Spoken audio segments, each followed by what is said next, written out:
Olá, ouvintes da Rádio Laura. Aqui estou eu, professora Rossana Fischletti, e eu venho aqui conversar um pouquinho com vocês sobre o consumidor na era digital. E essa ideia, né, sobre esse consumidor na era digital, que é um consumidor conectado, e é justamente sobre ele que a gente quer falar, né? A gente não desconsidera que existem alguns consumidores que não vivem a inclusão digital, mas nesse momento aqui a gente vai bater um papo específico para aquele consumidor que é altamente conectado, que ele interage nas redes sociais. Então, eu gostaria de saber se você, ouvinte, é um consumidor 4.0 ou prosumer, ou se você ainda não está dentro dessa perspectiva mais moderna, mais digital. E para isso, eu acredito que o mais importante agora é a gente entender quais são as características desse consumidor, ok? Vamos lá. Uma das características que eu acho super importante, tem várias, né? É a característica da autonomia do consumidor 4.0. E o que quer dizer isso? Quer dizer que um consumidor 4.0, ou que a gente chama de prosumer, ele é altamente autônomo, ele não depende da intervenção de um vendedor para que ele possa decidir a sua compra. Ele entra numa loja totalmente autônoma, um mercado, ele coloca seus produtos no carrinho, ele faz o pagamento sem necessidade de ter o intermediário. Assim como a gente faz quando compra online. Mas ele numa loja física não se importa de não ter ali um vendedor para anunciar a venda e para fazer o trabalho de fechamento de pagamento. A gente também tem uma característica importante que eu queria salientar com vocês, que é sobre a individualização. O consumidor 4.0, ele é individualizado, ele gosta de experiências de consumo mais personalizadas possíveis. Então, para você que tem aí uma loja, um comércio, um microempreendedor, observa essa característica do consumidor, porque ele não quer ser qualquer consumidor, ele quer ser aquele consumidor único, individual. Ele quer receber um comunicado no Natal, que já está se aproximando aí, daqui a pouquinho, uma mensagem de boas festas para ele, com o nome dele específico. Ele não quer receber um spam para muitas pessoas. Então, ele é um consumidor muito mais exigente, ele dá realmente mais trabalho para o fornecedor, justamente porque ele busca experiências mais personalizadas do que buscava anteriormente.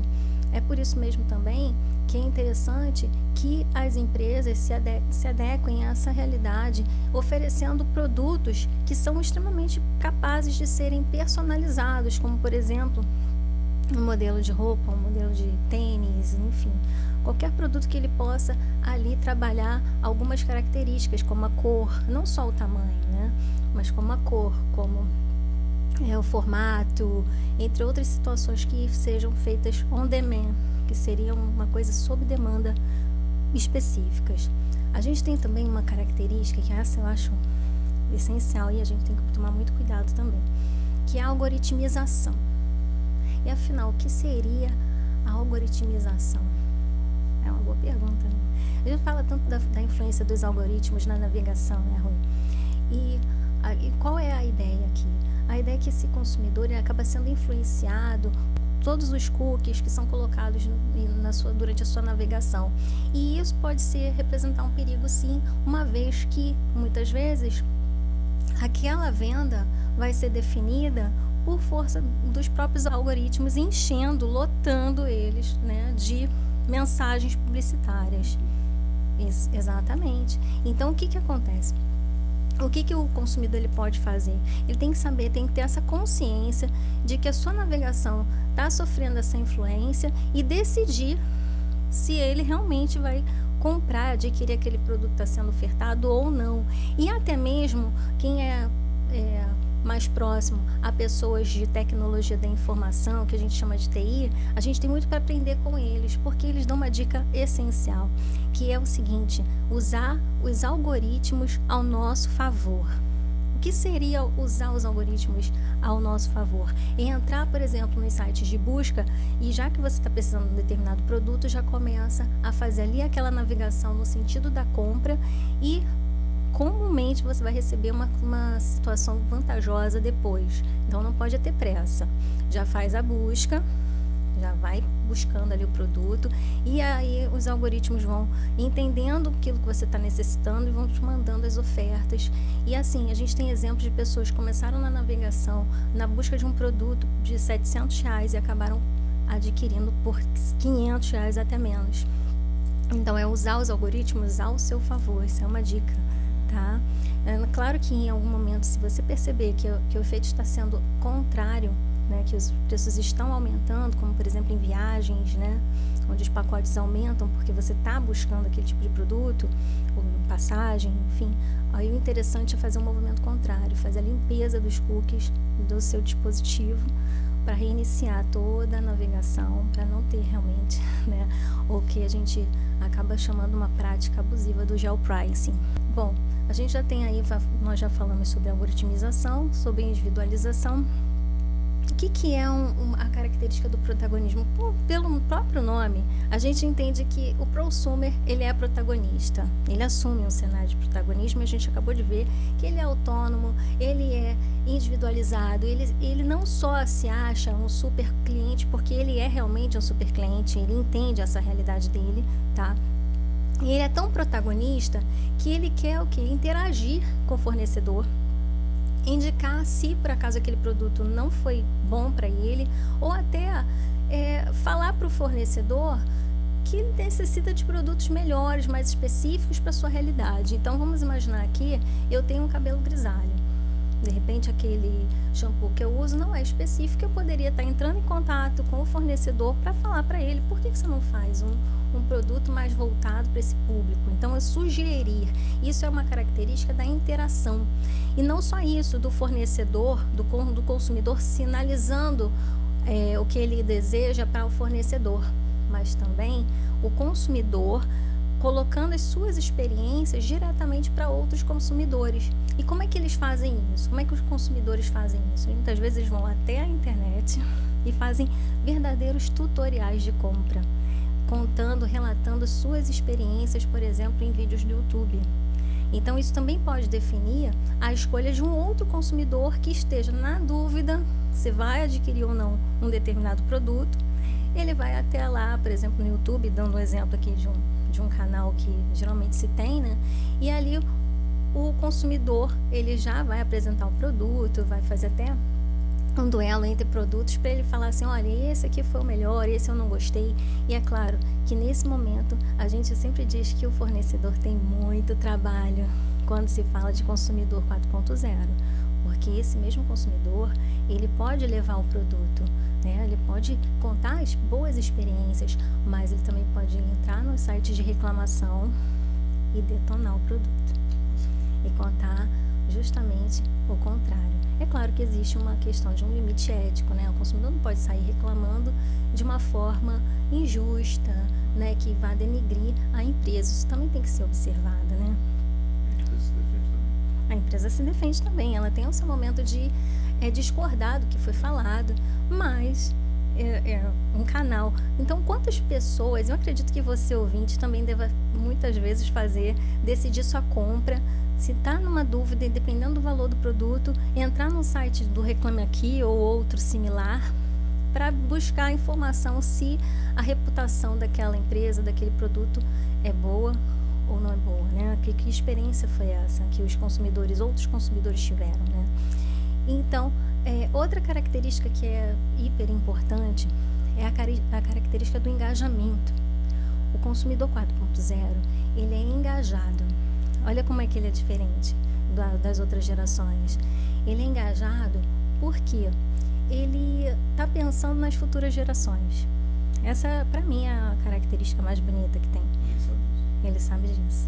E ele sabe disso. Ele não aceita comprar um produto que foi testado em animais. É claro que a gente pode reunir várias características, né? Mas a gente vê assim, puxa, eu estou ficando... ou já estou perto de ter todas essas características ou tenho a maioria. Então, você que está aí ouvindo, presta atenção que dá para você aí. Será que você está preocupado com o meio ambiente, com a sustentabilidade? Porque o consumidor 4.0 está preocupado com o descarte. Ele quer saber se as empresas elas trabalham com a política de descarte de resíduos. Isso para ele faz diferença, sim. Se ele tem como buscar um local específico dentro da própria empresa que ele possa levar as embalagens depois que acaba, descartar, de que forma ele pode levar esses resíduos, né, para descarte, tanto de, vamos imaginar que pilhas, celulares, enfim, de que forma ele pode fazer esse descarte adequado de equipamentos eletroeletrônicos. Então, essa é realmente uma preocupação que o consumidor 4.0 tem. Então, você se sente um consumidor 4.0, Rui? Não. Ainda não. Mas eu entendo perfeitamente. Eu não sou porque, assim, basicamente, eu não acesso essas informações. Principalmente como é feito. Eu vejo o produto ali. Mas nas embalagens vem agora, né? Sim, Isso que é interessante, né? Esse é um tipo de consumidor que ele vai também olhar o rótulo. Quem está ouvindo vai começar a perceber isso. É importante, sim. Ele vai olhar o rótulo. Eu vou olhar, depois desse papo nosso aqui, eu vou começar a olhar. A minha esposa olha. Ela meu olha. Filho também. Meu filho mais velho olha. O meu filho mais novo, então, mais ainda. Eu acho que é isso mesmo. Eu não, por conta da minha geração mesmo, é pegar e pagar. Era pegar e pagar. Já os produtos satisfaz. Ok. Então, esse já é uma filosofia e a gente está vendo isso nessas novas gerações mesmo. Essa preocupação, que não é uma preocupação voltada para o hoje, né? E sim para as próximas gerações. É essa a questão. E por isso que eu acho que o engajamento, ele é até chamado de consumidor verde. Ele também tem um outro nome, né? É o consumidor verde. Ele é engajado com causas socioambientais. Então, ele é perfeito para isso. E eu acredito que cada vez mais consumidores se levantem para observar esse tipo de característica, sim, porque acho que o meio ambiente vai agradece muito. E outra característica para a gente aqui, né, também trabalhar é a questão da conveniência. Você sabia que o consumidor ele não tem optado, a escolha dele não é feita mais somente quando ele percebe o preço mais em conta? E eu estou falando de produtos que são absolutamente iguais. Então, qual é o que ele vai buscar ali? Como é que vai definir a escolha desse consumidor? O que vai definir? A conveniência, se ele consegue receber mais rápido, por exemplo. Então, a conveniência para ele é comprar um produto em poucos cliques. O frete, quando é que vai ser entregue? Então, tudo isso aí é uma coisa que o consumidor 4.0 ele busca conveniência, ele quer comprar na loja virtual e retirar na loja física, ele quer observar, ver, o pessoal fala que vai acabar a loja física. O consumidor 4.0 não quer isso. Ele quer ter contato com os produtos nas lojas físicas e definir compra no digital.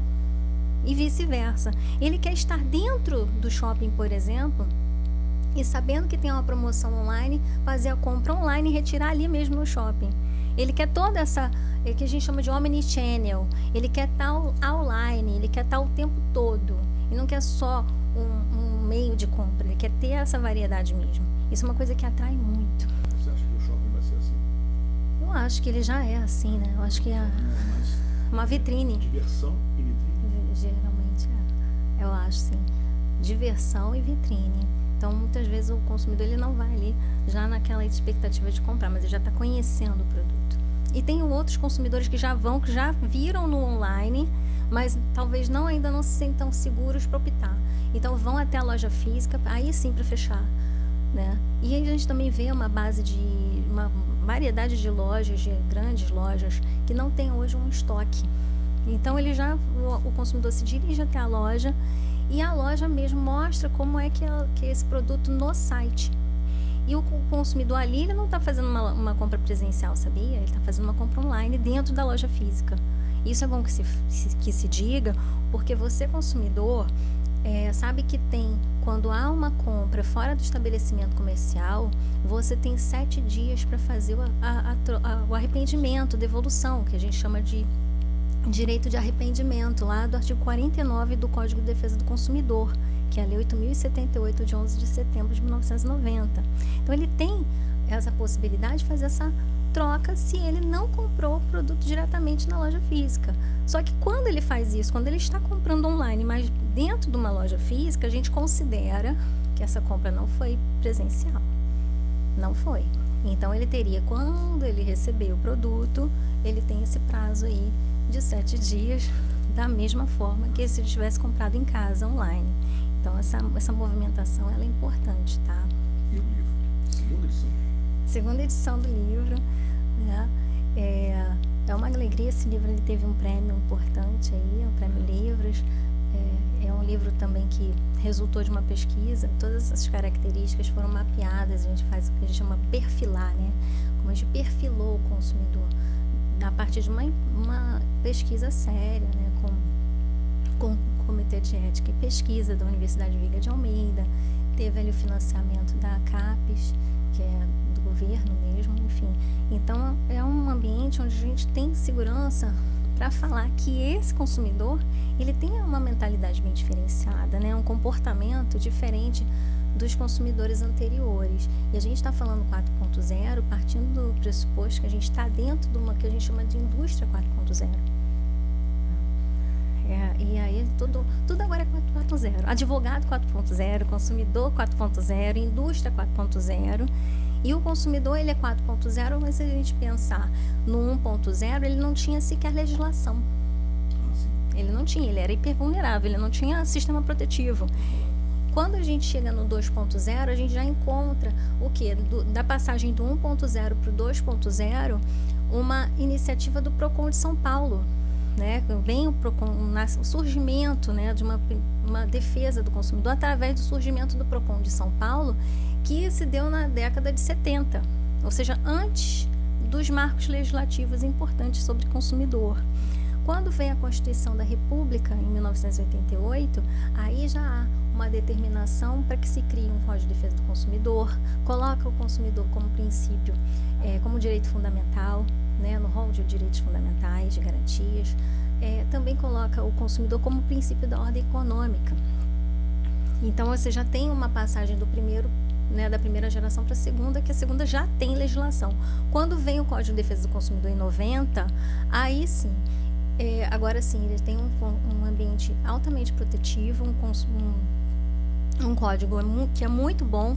Ele não é um código, apesar de não ser novo, ele vai se reinventando, ele vem trazendo novas diretrizes agora sobre superendividamento, ele também vem dialogando com a LGPD, enfim, é um código que ele vem tendo boas intenções no sentido de uma atualização para esse mundo, para essa área digital, ok? E aí o código, ele vem, a gente já passa do consumidor para um ambiente de consumidor 2.0. Quando é o 3? O 3, ele pula para o 3 quando ele já está dentro da sociedade de informação. E a gente já tem o e-commerce, tá? Então, é bom falar isso porque é possível o consumidor 2.0 no Brasil. É muito possível ele não ter conexão, tá? Ele não existe mais 1.0, não tem como, porque todos têm legislação. Agora, o 2, sim, é possível se encontrar um 2.0. O 3, ele é comprador já, ele já pode entrar no e-commerce e fazer suas compras, mas ele não é engajado, ele não é proativo. Então, também não é nenhum problema. Sim. Eu não sou 4.0 e agora, tudo bem, não está no seu momento, não é o seu perfil. Mas o 4.0, que é o que a gente está ouvindo aqui hoje, esse consumidor, ele tem algumas características, e uma que eu nem falei aqui, que eu acho que ela é importante para a gente poder, que a gente chama a atenção, né, dos nossos ouvintes, que é a seguinte: imediatismo.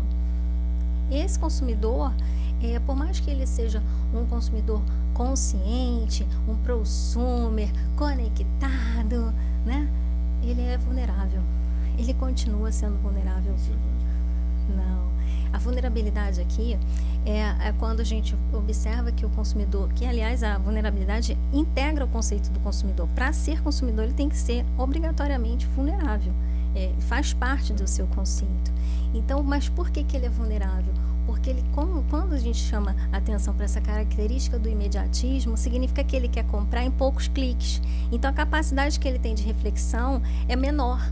Ele compra por impulso, ainda agora você estava falando, né? Ele compra por impulso. E isso é muito perigoso para ele. Por quê? Porque existem várias técnicas de marketing, de neuromarketing, que vão chamar a questão do gatilho mental. Vão tornar a coisa muito vantajosa, vão realmente tentar até convencê-lo a comprar coisas que absolutamente... Será que ele tem realmente vontade? Será que ele compraria normalmente? Então vão colocar necessidades para ele que de repente habitualmente ele não teria. É aí que é o perigo, onde ele se torna vulnerável. Ele quer comprar em poucos cliques, às vezes ele não faz uma reflexão adequada, acaba adquirindo por impulso. E naquela mensagem assim, últimas unidades, é Black Friday, bota o reloginho ali, vai tocar o relógio. Se ele não levar agora, de R$1.000, agora você vai pagar R$97, né? Cai assim, bota uma vantagem grande e convencendo o consumidor de que ele realmente tem que fechar negócio naquele momento sem uma reflexão. Então, essa capacidade de reflexão, quando ela é reduzida, a gente chama isso de vulnerabilidade psicológica. Ele está exposto a isso. Então, por mais que ele seja um prosumer, por isso que eu acho que esse bate-papo ele é importante para a gente entender o nosso próprio movimento. Será que eu sei que tem um algoritmo ali? Eu sei que tem essa técnica de marketing, mas se eu sei, eu entro, eu embarco nisso ou não. Ele é protagonista, mas ele não é influencer. Ele pode também, um influencer pode ser um protagonista, ele também pode ser um consumidor prosumer. Ele geralmente até é, né? Ele já é um 4.0. Geralmente os influencers digitais são. Mas o prosumer, ele não é necessariamente um influencer, ele só é um consumidor que está compartilhando experiências. E dentro desse cenário, o influencer, ele tem aquelas chamadas publis, né? E a gente também tem que tomar cuidado, porque se a gente segue alguém, esse alguém tem que tomar cuidado, que na hora que ele vai evidenciar determinado produto de determinada marca, ele tem que escrever que é uma publi, porque se ele não fizer isso, ele cai na chamada publicidade clandestina, que é uma prática abusiva, né? Já diagnosticado já dentro do perfil do Código de Defesa do Consumidor. Então, o código reprime esse tipo de prática. Não pode ser expor um produto e não informar que se trata de uma publicidade. Então, acho que esse bate-papo aí acho que tem muita coisa para a gente falar ainda. E o livro está indo bem? Está indo bem. Ele tem também a versão impressa, né, já sendo comercializada em várias livrarias. Também na Amazon, vamos falar aqui da Amazon, porque ela é realmente uma livraria grande, e também vem de formato digital, que é suportado no iOS e Android. Então, que também cai bastante o preço. O livro tem um preço super acessível. Ele tem um preço acessível. Eu acho que eu indico esse livro não só para os profissionais da área jurídica. É para muita gente. Ele é o pessoal do marketing tem gostado bastante, tem recebido bastante feedback do pessoal do marketing. Os próprios empresários, eu acredito que poderiam também estar se preocupando em dar uma olhada nessas características, porque com certeza isso vai melhorar muito no treinamento que é feito para atendimento, para acolhimento desse novo perfil. E ele não pode ficar parado, né? Aquilo que estava dando certo até um determinado momento, com essas novas diretrizes online, nessa navegação, com esses marketplaces, com tantas redes sociais, com tantas ferramentas diferenciadas, esse consumidor está lá. Tanto é assim que antigamente os fornecedores faziam muitas propagandas, os grandes, né? Esses grandes players faziam muitas propagandas em horário nobre, né? Muitas em horário nobre. E agora a gente vê que eles até dividem uma parte da sua... Para onde? Para os influencers. Porque é segmentado, ele quer nicho de mercado. Ele quer aquele influencer que trabalhe o lifestyle. E, enfim, ele vai buscar nichos para que, né, aquelas pessoas que já estejam em diálogo com um determinado público. E é isso, eu acho que é... Pois é, então... Exatamente, então o fornecedor ele vai tendo que se ajustar a essa dinâmica também de divulgação dos seus produtos, que não é só mais daquela mesma forma de antigamente, um panfleto no calçadão, não é. Ele tem ali, hoje, ele tem que ir para o digital, não tem jeito, né? isso, o bate-papo foi muito bom. Eu gostaria de agradecer aos ouvintes e convidar vocês a lerem a obra, que está bem legal. O livro é A Quarta Revolução Industrial e os Novos Paradigmas do Direito do Consumidor, a editora Literary Books International. Isso, muito obrigado. De nada, espero ter contribuído aqui. Fico à disposição para os próximos debates. Com certeza.